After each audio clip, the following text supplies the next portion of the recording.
Travel back with us to the beginning of the Yu-Gi-Oh! TCG. We had just got out of when the CIA was disseminating crack to the inner city, and a new card game had just been released. This is '02 Yu-Gi-Oh's first format. The legal cards are from Legend of Blue Eyes and the Yugi Kaiba starter decks, and this is more or less, objectively speaking, the only viable deck option of the time. So let's just jump right in, and remember, no cards are banned yet, things are only limited. So the best card, without question, is Lajin, the 1800 Vanilla. He's a one-card normal summon, and the biggest monster in the deck that does not require a tribute. More importantly, he's the biggest monster in the game that does not require a tribute. Mandatory 3 of, rarity bumped in Kaiba, whatever it was. Then the second best card, or possibly the best card, would be Wall of Illusion. 1850 booty. It's one important concept is that the defenders are bigger than the attackers in O2s. And whenever it is attacked, it bounces whatever attacked it, even if it dies. So it can bounce your opponent's summoned skull back to their hand, and it can slow the game down even more as if it wasn't slow enough already.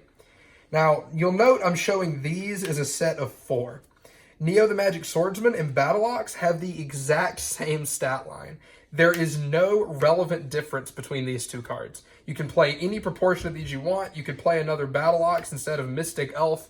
The possibilities are absolutely limited. But it's your second beater under Lajin. Then we have Mystic Elf. This is a Bandai when they used to own the game, so the stats are fucked up. And 3 Soldier of Stone. Sometimes you could swap this out for another Battleox or Neo, depending on what you wanted to play. This is your biggest booty with a big attack for its defense points. And a very common play at the time would be to set this and hope your opponent changed of heart it, thinking it was a trap master to pop your traps. But then, haha, it's Soldier of Stone. Got him. Now on to our other remaining effect monsters. We've got Man-Eater Bug. Absolutely broken. But remember, mandatory. If it's swords, and if your opponent activates Swords Revealing Light, which is limited, and this card is flipped, it has to destroy itself.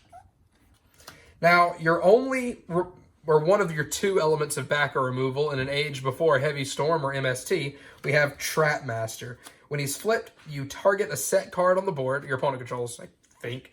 Does it matter? No. You're not targeting your own. Flip it. If it's a trap, destroy it. If it's a spell, put it back face down like it was. This is a good card. And then your only tribute is your 1-of Summon Skull. If you're feeling sacky, I guess you could play 2. He's the biggest 1 tribute at 25. There's no Book of Moon or anything to change him into defense mode, so the attack is all that really matters on this guy.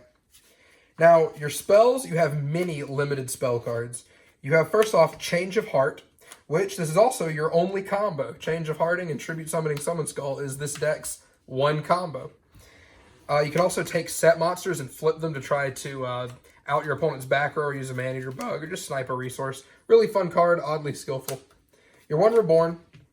Monster Reborn, Tribute Summon Skull, not a combo. That's almost a combo.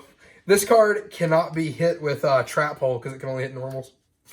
We have Regeki and Dark Hole. Still familiar. Your limited Swords of Revealing Light. Card's absolutely broken, forces your opponent to flip all their guys. And then last, you have your Pot of Greed. Straightforward. Then for the rest of your spells, you have 3 Fissure. This is your monster removal. This card is meta tier 0 broken. Go Fissure. And then also, and you can argue about the proportion, the ratios of this to the rest of your deck, but you have Dispel. This is your sole spell removal. It's Trap Master, but for spells. If it's a trap, you put it back face down. You can use it to buy information too, which is maybe its better usage. Then you have your meta-defining trap card, 3 Trap Hole. Can hit normals and flips. Absolutely absurd. They go normal Lajin, you go Trap Hole. Got him. Broken card. Then you've got your 3 Waboku. Kind of nice because both players are obviously playing 3 Lajin. So they go attack, you go Waboku. Theirs dies, yours doesn't. We're winning. We're winning the game. And then you have your attack modulation card, Reinforcements. Gives something 500 attack. Also a cute way to prevent your things from getting crashed and killed. And then the last card you play in the deck that you could argue about the numbers of a little bit too is Just Desserts. We're in a time period where the game is actually slow enough that life points are an important consideration during most of the duel. Isn't that a scary thought? This card can be used to close out games, and overextending, and by overextending I mean setting 3 monsters over the course of 3 turns, can actually result in a pretty heavy punishment from Just Desserts, when things like Regeki and Darkhole can blow out your board, and the opponent can get a devastating thrust in with a giant soldier of stone and a Neo the Magical Swordsman. I hope you enjoyed this weird historical thing. Maybe we could do more old mirrors in the future. Thanks for watching.